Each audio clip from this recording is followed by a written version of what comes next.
All right, this case at D 473360. Counsel appearance to the record. Good morning, Your Honor. Julie Ray appearing on behalf of plaintiff Eric Ruiz, bar number 10967. Okay. Morning, Your Honor. Current price, bar number 10237, present with Ruiz and Maria. Okay.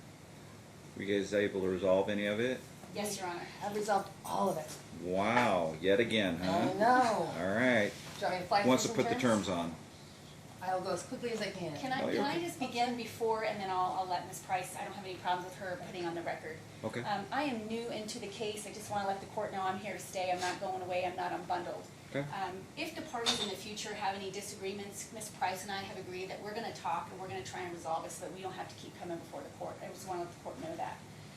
It was my understanding that when my client brought this order for contempt, that he was alleging that his client had violated a court order, and it appears as though perhaps by law she couldn't have possibly violated the court order because the parenting agreement in which we allege she violated was never attached.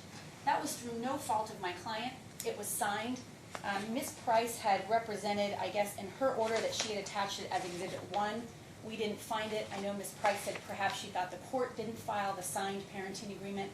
I'm not blaming anyone. I just want to let the court know Well, that... you can blame my department because we didn't find out about it or enter it until, I don't know who put us on notice or whether my law clerk just found out about it, but it was entered in on June 27th, so it was a little belated. That was my understanding as well. And I did explain to my client that you may not be able to find her in contempt as a matter of law, and then Ms. Price and I were able to resolve. So we'll just begin this morning with just putting that on the record, and then I'll let Ms. Price put the other things on the record. I'm fine with that. Okay. Thank you. The parties are going to use Our Family Wizard, and it's only going to be the parties that are going to communicate with each other, mom and dad, no step-parents, no other significant others.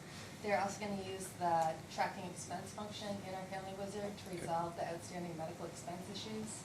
If the parties do not place it on the Our Family Wizard tracking system within 30 days, they will not be entitled to reimbursement.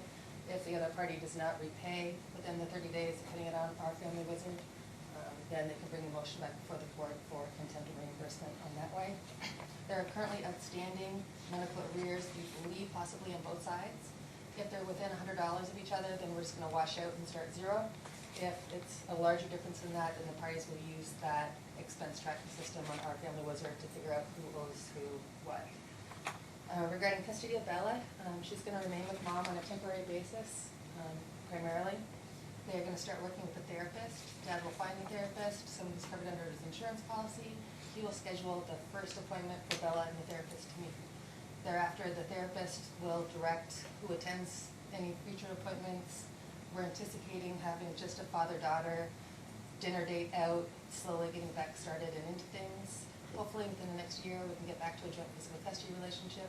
If we can't, then either party can just renotice that one issue of changing the custodial status to Bella at that time. Child support. Dad just made a very significant payment on August 30th of $3,423. According to the DA's office, that leaves around $300 left of child support arrears. We're going to let the DA go ahead and collect the remainder of those arrears. Okay. Father is currently on FMLA leave. He's already ordered under the prior stipulation order to provide his pay stubs in November for the whole period he was on leave, just to confirm that he really did receive no income during that period, so that order will remain in effect. Both parents will provide information regarding the children and their activities to their parent upon receipt. Dad understands that the older children, middle school and high school, don't get those donuts with dad notices, flyers, and things like that come home with the littler kids in their homework folders anymore. And that both parents will be proactively checking the school website and communicating with the teachers, most directly with the older children because they don't have that regular homework folder flyer situation going on. Mother now understands that she has to provide 10 days advance notice of moving. She has no plans of further relocations, but we have that solidified and clear now. Father is going to pay Mother $1,000 in attorney's fees. We can reduce that to judgment. Oh, sorry. My client wanted to submit to the court. Oh. He was never going to pay it. I was going to pay it to her. So we wanted to submit to the court as to how the attorney's fees would come down, especially in light of the fact about this order that was never attached.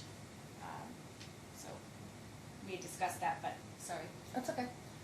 We would like to submit a brief to the court. I would think, are you doing this through, Ms. Price, through LACSN? I am not, Your Honor. Okay.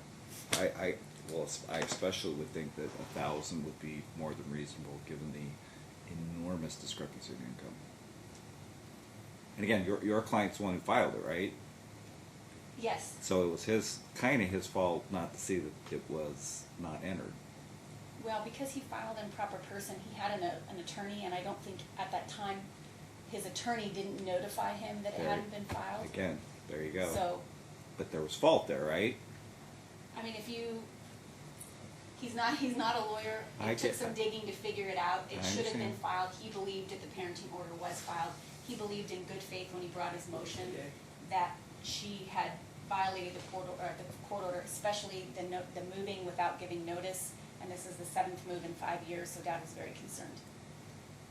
Somehow, some way, I guess in your discussions, you were going to just throw the issue back up to me. I absolutely believe that given what's been submitted and the decision that you guys are coming to, that Ms. Price, $1,000 is a drop in the bucket. It's probably what she's actually incurred, especially if it's not through LACSN. I'll handle it. I'll take care of it. All right. So that won't come out of my client's fees. I'm going to pay that just because I really want these parties to work together. They have a lot of children. I think they want to work together going forward, so that's no problem, Your Honor. I also do a lot of pro bono work, and I give low rates, and so I understand the court's position on that. Then the last issue was McGonigal in showing true good faith efforts resolved prior to filing any future motions, that we would request that the actual letters and correspondence before filing another motion with the court be required. And we fully intend to do that, Your Honor. And I believe that's it. All right. We got the Our Family Wizard. Since they did come to an agreement, I'm going to hold off. I was going to have them both retake the COPE class, since we did have a lot of co-parenting issues, but I'm going to hold off on that. If in fact counsel can't work it out, I would have thought I'd have ordered that before, but it doesn't look like I did. I think that's possibly because we ended up at one point changing jurisdiction to the state of California, and then apparently Mom ended up moving back here. So the other order, if counsel can't work it out pursuant to EDCR 5 rule, then they are to attempt mediation at FMC.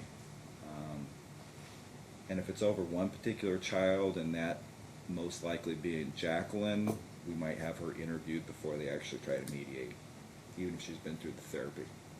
Okay? So that'd be the order of the court then? Yeah, I'll just note that in the record. Can I just also note a few other things? Sure. With regards to the child support payment, the lump sum that was made, I did just want the court to know that my client maintains or represents to me that he's always been current with child support. However, there was a time in which the defendant moved back and forth, and he was being garnished from the state of California and the state of Nevada, and then everything stopped for a moment. This lump of money here did not come from his current employment because he is on leave, but it came from his taxes, and I think that the defendant just finally received that money. Okay. So I did just want to let the court be upfront with the court there. In terms of providing pay stubs, he fully intends to do that, and he was unfortunately locked out since he's on a disability leave. We do have one concern with the court, and I did speak with the defendant prior to coming in, and she assured me that it's not what I think. But my client believes that he's concerned that she's moving so often. He's concerned that his children are moving schools every year. I've expressed to him if that's such a concern, we can always file for a modification of custody, but that's not before the court at this moment. Currently, the defendant just moved, and my client believes she may be in an area for which 2 of the children are attending school for which they are not zoned for. And if the school were to find out, they would be kicked out quickly. My client says that's not the case, so we just intend to verify the school records to make sure that the children are zoned for that school. But that is a very big concern of my client with the defendant moving. But again, I think I've talked to him about how to address that in the future.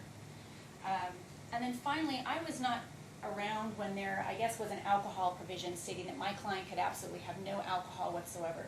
He represents to me has no convictions for drinking and driving, He has no history of domestic violence, which I know the defendant has at least 2 or 3 convictions for domestic violence. But he doesn't have an issue, is that wrong? No, How many convictions? 0. No, none. Did you ever have a couple arrests in California for DV? An altercation. And counsel, let me clarify, Okay. that it will be a non-issue. Back on, I thought I read that when I was prepping the case, back in December 12th of 2018, the order is only that they may not consume alcohol or marijuana 24 hours before their visitation. Thank you very much. So it's not, I think he don't has think a I have the different right to tell understanding people they with- can't drink. Okay, that's what I was gonna bring up with the court. Can't With tell them that, they thank you can't very smoke much, Your anymore. Honor. 24 hours prior. Everybody thinks I was like the drugs. Listen, when it comes to meth and cocaine, yeah, you don't want to be in here, but weeds. And I had the case Like before the drinking. Nevada Supreme Court that helped legalize marijuana, but hey. Good I for don't like to you. smoke, but anyway, I had something to do with that law. All right, thank you very much. All right, we have to direct Madam Clerk. I'll draft the order for today. Okay. Is that Is you want to run by Ms. Price? sure? Thank you, Your Honor. Thank you. All right, you guys have a good day.